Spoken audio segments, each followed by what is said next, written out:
Assalamualaikum warahmatullahi wabarakatuh. Kembali lagi bersama saya Wawan Gifari Tanah Saleh. Malam hari ini tanggal 31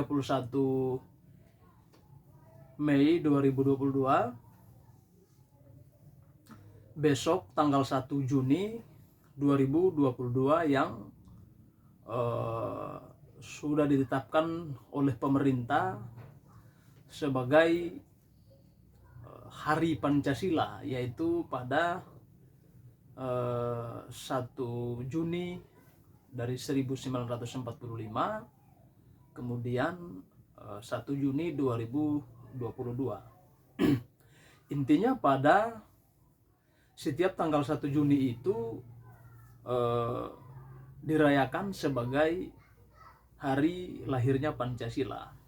Nah, kita perlu tahu bahwa persoalan Pancasila itu 1 Juni atau bukan 1 Juni itu adalah sebuah riwayat panjang. Sebuah riwayat panjang, sebuah perdebatan panjang yang terjadi sebelum Indonesia merdeka. Itu perdebatannya sudah berjalan. Ada yang mengatakan 1 Juni, ada yang mengatakan 18 Agustus 1945.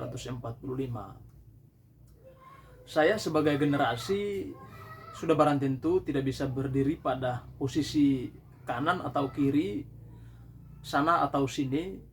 Akan tetapi saya mencoba agar menjadi seorang generasi yang mesti objektif dalam membaca sejarah, memahami sejarah, disertai dengan berbagai macam referensi, berbagai macam bukti, berbagai macam data sejarah.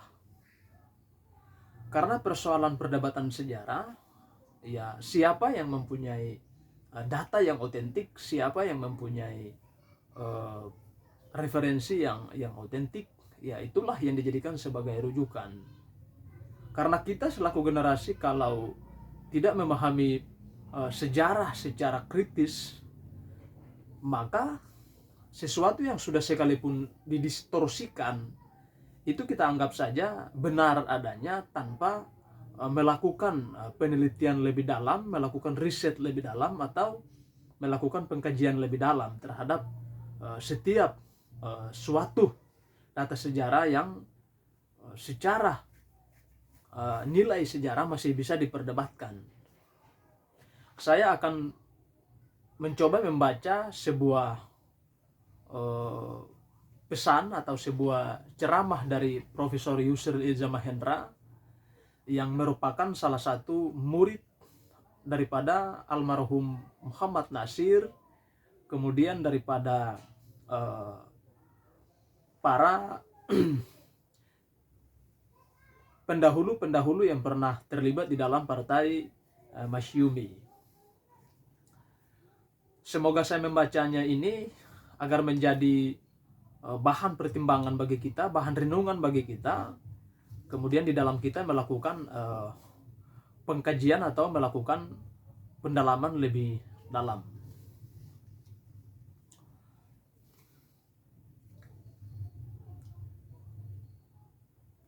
Setiap di dalam suatu penjelasan sejarah, maka sudah barang tentu yang kita diperhadapkan adalah dengan peristiwa masa lalu, peristiwa masa kini, dan peristiwa yang akan datang. Misalnya kita melihat di dalam konteks BPUPKI yang merupakan cikal bakal lahirnya Pancasila, dari situ, dari perdebatan panjang BPUPKI atau Dukurut Sujun Bisokai, yang dari situ akan melahirkan yang namanya kesepakatan antara golongan Islam kemudian golongan kebangsaan akan adanya Pancasila begitu. BPUPKI yang dimana pada saat itu beranggotakan 62 orang, 5 orang Jepang, jadi jumlah seluruhnya adalah 67. Di dalam BPUPKI yang menurut Profesor Supomo mengatakan pertama adalah golongan kebangsaan, kemudian golongan Islam. Mereka bermusyawarah untuk merumuskan Undang-Undang Dasar Negara Republik Indonesia yang endingnya adalah pada saat itu kita di bawah persemakmuran Asia Timur Raya, yaitu pemerintahan Jepang. Ketika itu Ketua BPU PKI Rajiman Wedioningrat bertanya sepatah kata kepada forum pada saat itu, sebentar lagi kita akan merdeka. Apakah yang akan menjadi filosofi Grondslag Indonesia merdeka nanti? Artinya apakah yang akan menjadi falsafah bernegara jika nanti Indonesia sudah merdeka? Itu pertanyaan dari Rajiman Wedioningrat. Kemudian dengan menjawab pertanyaan itu, para tokoh satu persatu berpidato. Mulai dari Muhammad Hatta, Haji Agus Salim, Dr. Sukiman Wirjo Sanjoyo, Kiai Haji Maskur, Kiai Haji Ahmad Sanusi, kemudian Ki Bagus Hadi Kusumo yang pada saat itu merupakan pimpinan Muhammadiyah. Pihak yang sana atau golongan kebangsaan berpidato mulai dari Insinyur Soekarno, kemudian Muhammad Yamin, kemudian Profesor Supomo, dan lain-lain.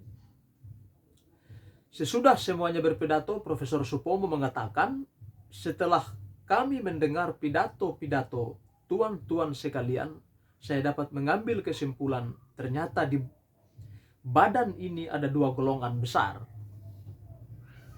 Pertama, golongan kebangsaan yang ingin Indonesia merdeka memisahkan urusan agama dan urusan kenegaraan. Kemudian Islam, golongan Islam yang menginginkan Indonesia merdeka sebagai sebuah negara yang berdasarkan syariat Islam. Perdebatan tidak pernah berakhir.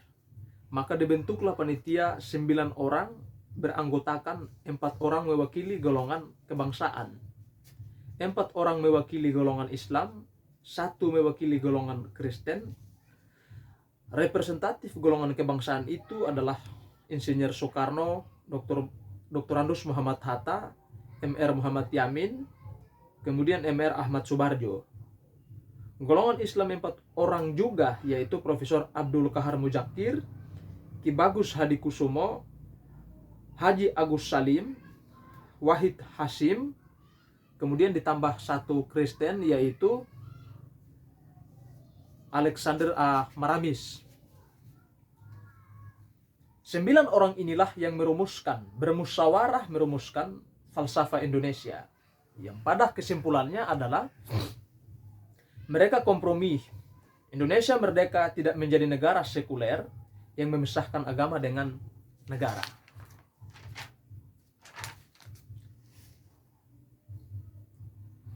Tapi Indonesia juga tidak merdeka menjadi sebuah negara yang berdasarkan Islam.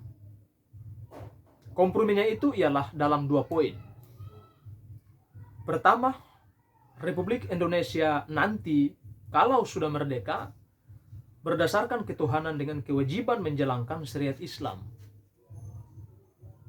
Bagi pemeluk-pemeluknya menurut dasar kemanusiaan yang adil dan beradab itu. Itulah kompromi pertama. Kompromi yang kedua, Presiden Republik Indonesia adalah orang Indonesia asli dan beragama Islam. Itulah komprominya. Ditandatangani pada tanggal 22 Juni 1945 yang oleh Yamin disebut Naskah Piagam Jakarta, Mr. Muhammad Yamin, yang akan dibacakan sebagai teks proklamasi ketika Indonesia merdeka nanti. Yamin dan Bung Karno menyatakan bahwa dan mereka berharap semoga kompromi ini dapat diterima, karena pada saat itu terjadi perdebatan tarik-menarik di dalam forum begitu kencang, akan tetapi Bung Karno dan Muhammad Yamin mengatakan bahwa kita mesti menyepakati kompromi ini sebagai salah satu jalan keluar.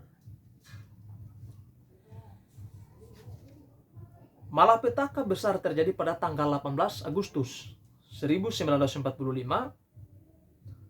Sehari sesudah kita proklamasi, tiba-tiba kompromi itu dimentahkan kembali atau dicabut kembali, konon atas keberatan dari seorang beragama Kristen dari Indonesia Timur, meminta supaya syariat Islam dicoret dari Undang-Undang Dasar 1945. Ini hal yang sangat mengherankan, karena sumber ini berasal dari almarhum Muhammad Hatta, yang mengatakan seorang ofisir Kaigun Jepang menghadap beliau menyampaikan pesan dari umat Kristen Indonesia Timur supaya piagam Jakarta yang terkait dengan syariat Islam itu dihapuskan. Tapi ini dibantah oleh orang Jepang itu sendiri. Orang Jepang itu Letnan Kolonel Segeta Dajeshima.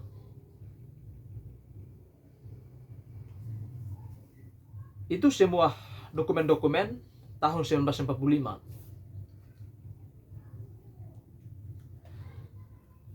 Disimpan di Universitas Waseda.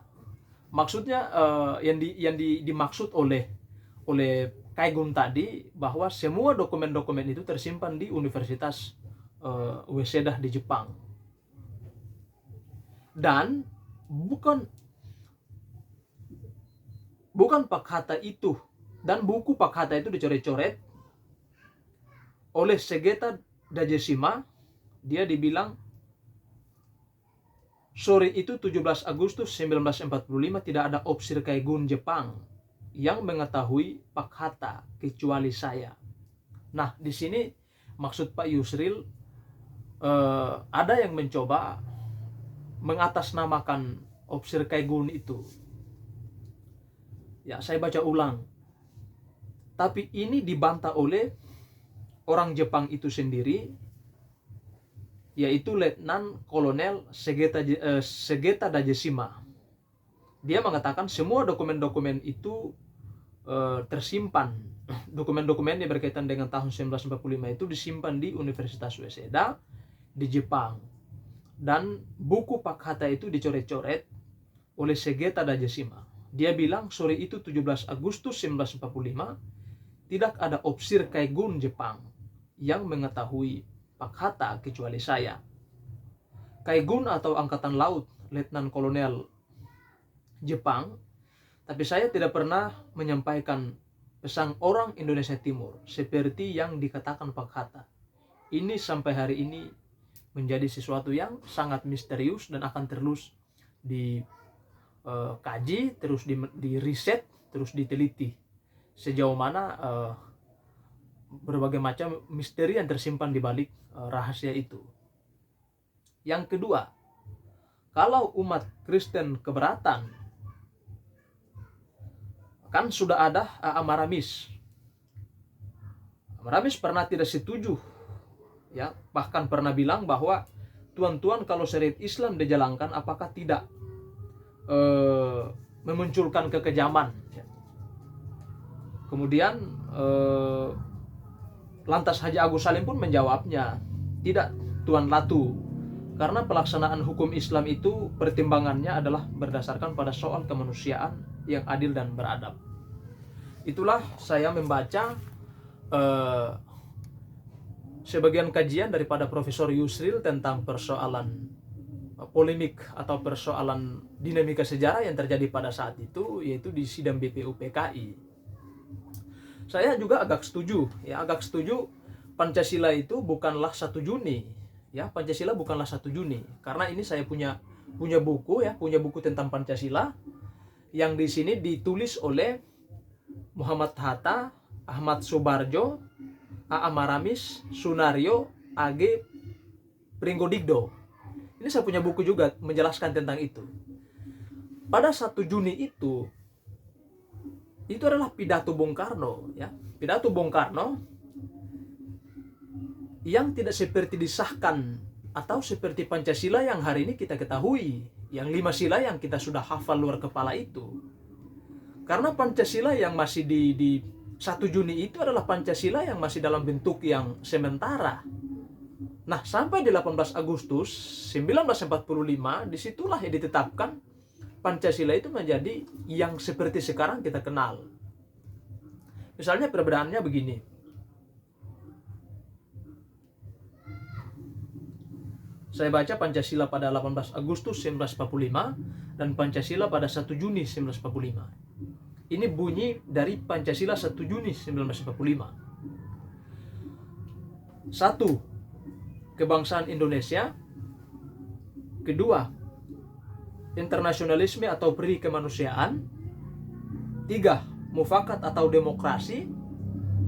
4. Kesejahteraan sosial. 5. Ketuhanan yang Maha Esa. Ingat, itu Pancasila 1 Juni. Sementara di 18 Agustus begini. 1. Ketuhanan yang Maha Esa. 2. Kemanusiaan yang adil dan beradab. 3. Persatuan Indonesia. 4. Kerakyatan yang dipimpin oleh hikmat kebijaksanaan dalam permusyawaratan perwakilan. 5. Keadilan sosial bagi seluruh rakyat Indonesia. Keterangan dari itu adalah Kasman Singgodimejo berhasil meyakinkan Ki Bagus Hadikusumo agar menerima penghapusan 7 kata dalam Piagam Jakarta dengan meminta ketuhanan dilengkapi menjadi ketuhanan yang Maha Esa yang bagi umat Islam berarti tauhid. Nah, di sini saya kira kemudian kita semua atau seluruh generasi yang sadar akan sejarah bangsa mesti terus melakukan pencarian, mesti melakukan riset yang mendalam tentang Pancasila 1 Juni dengan Pancasila 18 Agustus 1945 yang seperti kita kenal sekarang. Jadi menurut saya bukan berarti saya berpihak kepada Prof. Yusril atau kepada mereka yang berhaluan masyumi, akan tetapi memang kalau kita melihat kepada data sejarah yang kita miliki antara 1 Juni 1945 itu bunyinya berbeda dengan 18 Agustus 1945. Mudah saja kalau perbedaan itu kita memahaminya kalau kita membaca buku-buku sejarah seperti ini, karena kita tahu bahwa orang seperti Yamin, seperti Bung Karno, terutama Pak Yamin itu banyak berseberangan dengan Bung Hatta. Nah, justru itulah kita selaku generasi terus melakukan mencari titik temu, kemudian mencari bagaimana caranya merawat berbagai macam bolong-bolong sejarah ini agar kita menjadi generasi yang paham betul di mana sejarah yang objektif dan benar dan di mana sejarah yang merupakan manipulasi sejarah, distorsi sejarah atau rekayasa sejarah yang dilakukan oleh orang-orang yang mencoba mengelabui pikiran generasi hari ini dan hari yang akan datang. Mungkin itu dari saya, catatan singkat saya atau diskusi saya, atau saya berbagi pada malam tanggal 1 Juni 1945 ini. Semoga menjadi bahan renungan kita bersama, bisa menjadi catatan dialektika untuk kita bersama. Jangan lupa subscribe, share, dan komen. Wassalamualaikum warahmatullahi wabarakatuh. Salam Pancasila.